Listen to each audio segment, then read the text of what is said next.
All right, guys, so for today's walkabout, we're going to be going to the island of Flores proper.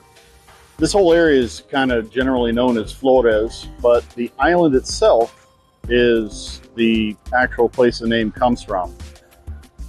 100 years ago, it was just kind of a rock with a church on it, and then they built a bridge, and now it is a tourist hotspot, sort of. It's a way station between here and Tikal. A lot of people go to the ruins of Tikal to see what the Mayas built. And this is a good place to stay after you get out of the airport. So we'll check it out and show you some of the local spots. And then we'll go from there. So here's a shot of the island from the mainland. You can see we've got several hotels and little spots around. There's a little island off the island where they have a little museum, kind of a tourist trap kind of thing. You can see a couple of hills in the background. That's the other side of the lake, the mainland over there. Not much to see over there, pretty sparse. There's a big church on the island. That was kind of the center point until everything else started getting built. The main gates you can't really see too well from here, but we'll walk over there in a minute. And there's the main bridge to get from the mainland to the island in the lake.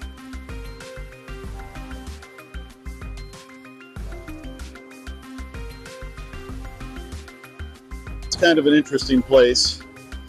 It's hard to explain. It's a pretty lake. It was a quiet town 10 years ago. Now, not so much. It keeps growing and traffic gets heavier, but there's still some beauty here. And as we get on the island, you'll start to see that there's still a few little spots that you can find a little bliss if you really look hard. So this is the main entrance to Flores. They built a nice gateway, and there's a little visitor center. And everything's kind of geared towards tourists. Used to be a nice little walkabout area here, but as you can see, the lake is slowly flooding a lot of the areas here. You'll see more of that on the island. Half the island has started to sink. Here's another spot that just sort of a way station in between the island and the mainland, part of the greeting center. And as you can see, all this used to be dry, but the level of the lake has risen over the years, and a lot of things that were built are now starting to go underwater. And I don't know why the municipality hasn't tried to do something to rectify it. Maybe they have, but I keep seeing more and more of the island going underwater. It's a weird thing.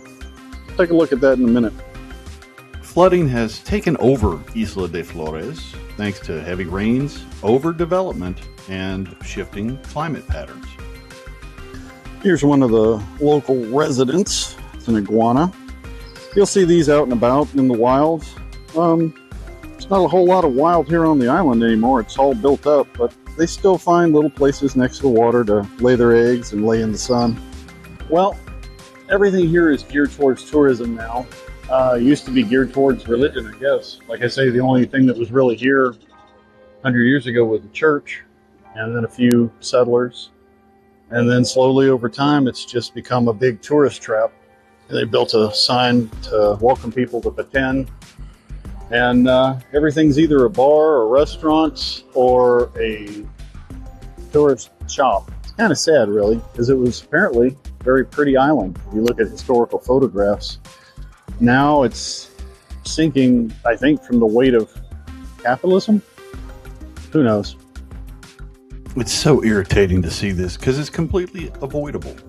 Rapid building on and around the island has made flooding worse. Trees have been cleared and the land is not managed well, so water cannot drain naturally. New buildings often ignore environmental needs, causing drainage systems to overflow. Yep, when I first moved here, guys, this was a street. You could actually walk here and walk all around the island, and it is now part of the lake. But yet people still have their houses here. It's just where they used to have a driveway, they now have a boat ramp. So it'd be kind of like Venice, Italy, but They didn't really plan this. So again, it's perplexing why they've allowed the island to claim, or the water to claim the island, I mean.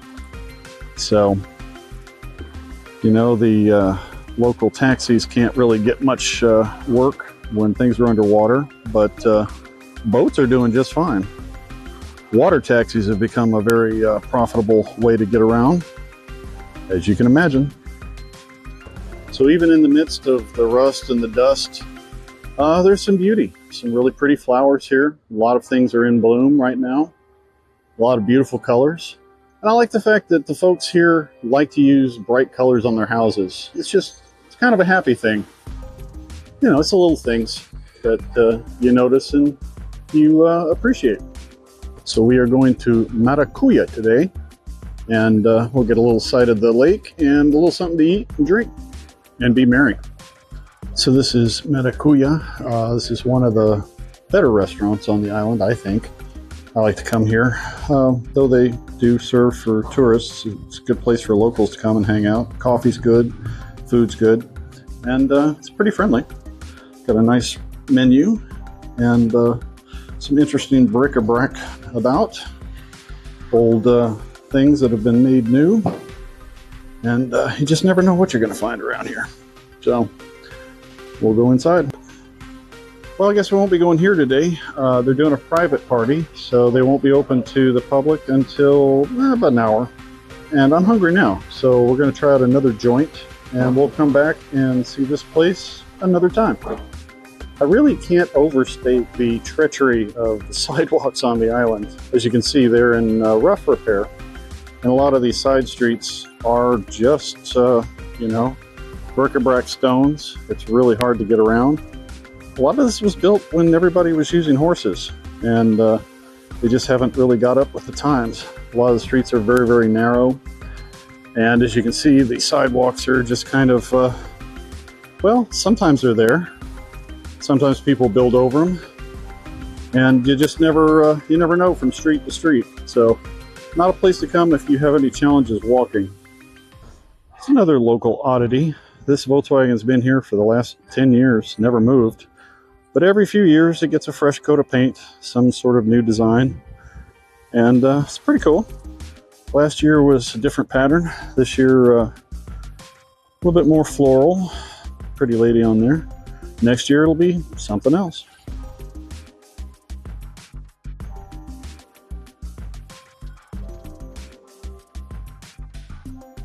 Okay, so this is Plan B. This is Los Amigos. It's a hostel, bar, restaurant, and spa.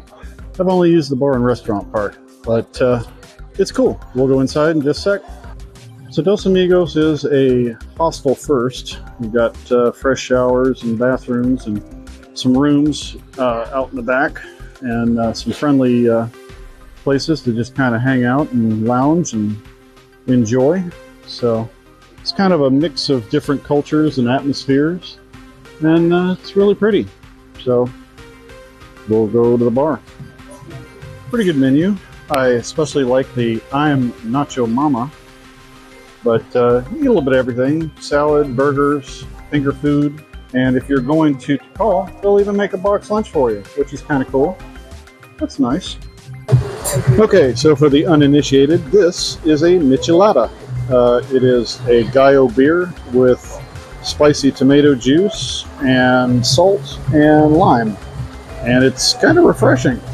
I don't know if that was originally a Mexican beverage, but it's very popular here in Guatemala as well. And what is this here? Maracuya. Maracuya.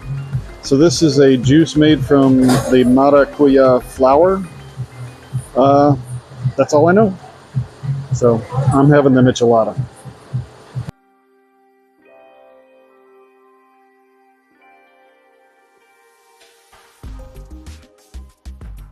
So generally out and about, I judge places by how good the coffee is and how good the michelada is. So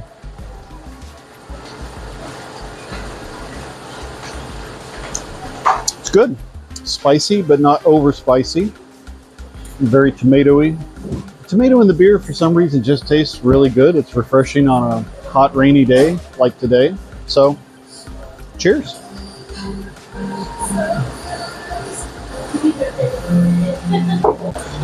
Speaking of coffee, they have a really good coffee menu here, as you can see.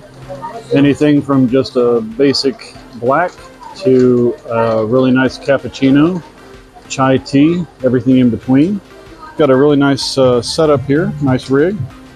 And if you want something to nosh on and you're not wanting a full meal, they got some dessert stuff and some really good tasty bits here. So yeah, good to check out.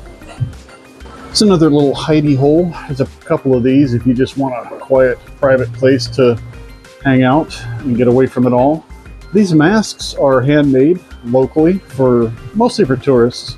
I'm assuming they had some sort of religious connotation back in the day, but now they're basically just sold to make a little profit. And they're pretty. I have a couple at the house, but every time I come, I see a new design, so it's kind of neat. But I like these little alcoves they built. They've just kind of made it really nice and cozy, and some chairs to hang out with your friends, and a good shot of the bar. So yeah, lots of little hidey holes like this all over Los Amigos. There's a little bit of stuff upstairs. That's mostly part of a hostel. Down here, a little bit more of seating for parties, and another little waterfall feature they've made. Places for the fishies to hang out. Cute little bridge.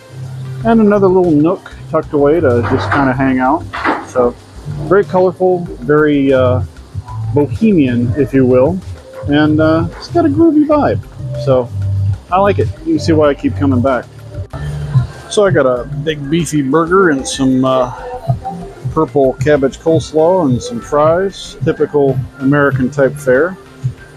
And my wife's eating healthy today, so she did a salad with some shrimp and eggs.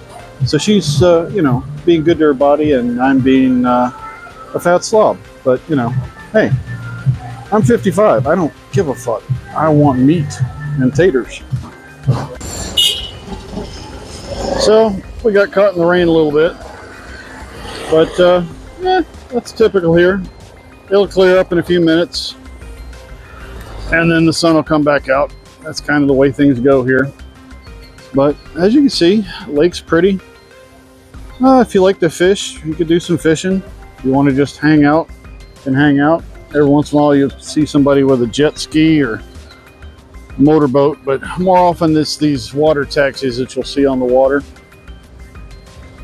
Plenty of places to grab some seafood or whatever you're into. But yeah, that's kind of a snapshot view of Flores, and next time we'll come and take a look at some of the other places here of interest.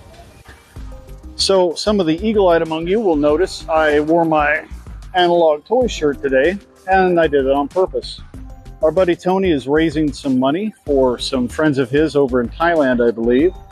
So if you are interested in donating to some kids in need, then I'll put the link to Tony's fundraiser in the description of this video.